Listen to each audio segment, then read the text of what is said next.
Ella va cap a les dues, sense esperar-ne res. Més informació de la Federació Valenciana de Municipis i Províncies els portem ara per tal de contar-los que ja estan a punt de començar les noves formacions per a càrrecs electes que s'organitzen des de l'ens municipalista. I per conèixer en detall l'oferta d'aquest curs i també els mecanismes per a incorporar-se a les diverses formacions, està amb nosaltres Tatiana Prades, cap de gabinet de la Sotssecretaria General de la Federació Valenciana de Municipis i Províncies. Molt bon dia. Bon dia, Helena, què tal? Amb moltes ganes de conèixer què és el que teniu preparat per a la campanya d'enguany d'esta formació per a càrrecs electes, on podem veure des de cursos per a la pressupost i la gestió econòmica fins a treballar com a equip de govern. Tenim pràcticament de tot. Sí, la veritat és que ja portem en aquesta ja la tercera edició que fem formació per als càrrecs electes i sempre hem considerat que la formació que nosaltres oferíem tenien que tindre la seva necessitat o tenien que partir de les seues necessitats. I clar, ara que hem començat en el nou mandat, en nous regidors i regidores als diferents ajuntaments del territori valencià, havien de començar per aquestes coses superbàsiques com el pressupost i la gestió econòmica municipal.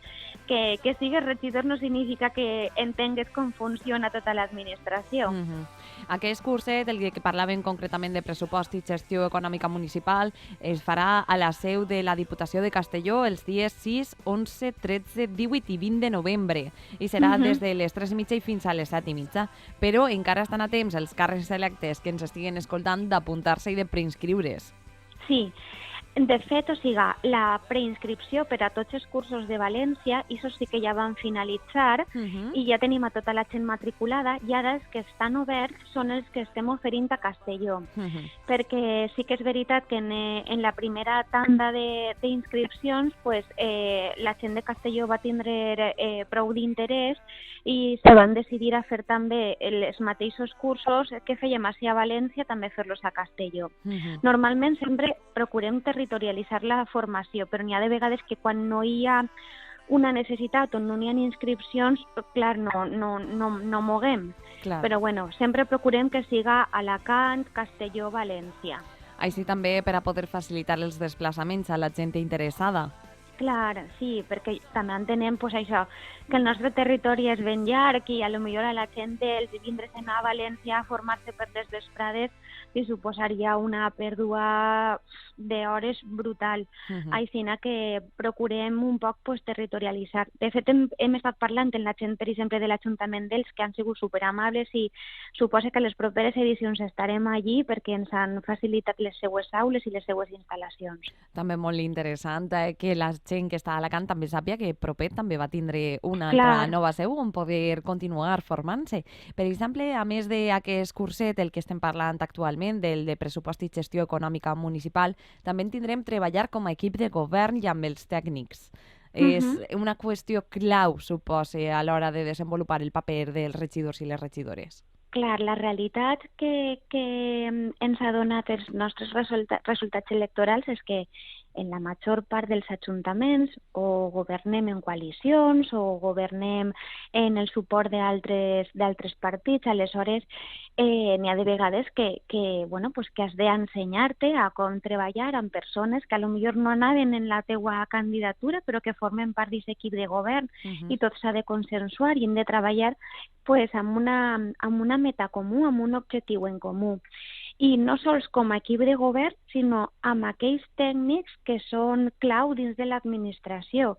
És a dir, nosaltres, per poder portar endavant polítiques, necessitem que els tècnics que estan treballant en els nostres municipis i en les nostres entitats entenguen quines són les nostres prioritats i també per a ells se convertisquen en prioritats. Està clar.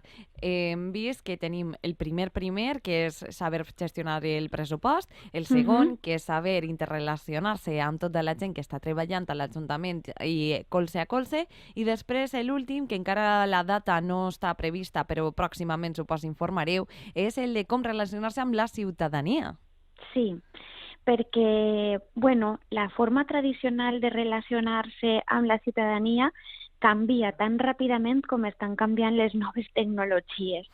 Aleshores, s'han d'ensenyar a que, bueno, pues ara, a lo millor un ciutadà se comunica amb tu mitjançant les xarxes socials i les considera tan bones i tan lícites com fer-te un registre d'entrada.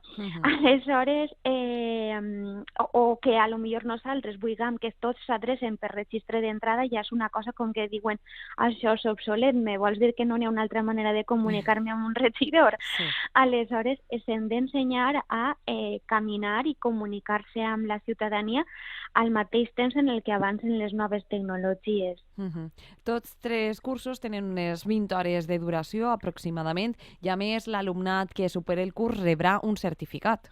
Sí, sempre. Hi ha un certificat que és d'assistència i de realització del curs.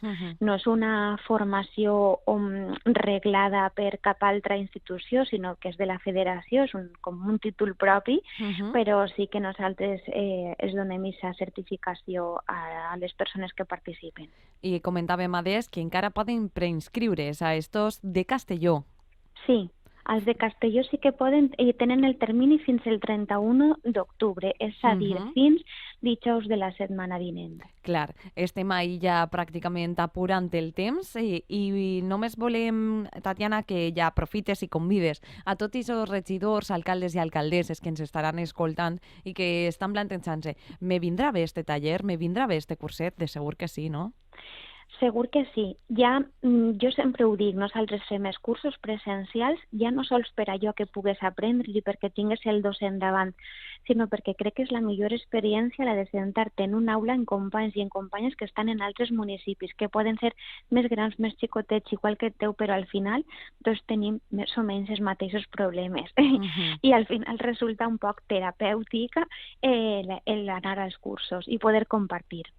Doncs amb aquest missatge tan positiu de compartir ens acomiadem. Tatiana, que siga tot un èxit aquesta nova edició de Carrers Electes. Esperem poder tornar a parlar amb tu perquè dones molta més informació, sobretot quan finalitzen els cursos. És molt interessant revisar quantíssima gent s'ha apuntat i quantíssima gent ha aprofitat aquesta oportunitat. Clar que sí, Helena. No. Quan acaben en segur que tornem a parlar. Doncs una salutació molt gran i, com he dit, que vaig molt bé. Adeu. Vinga, adeu.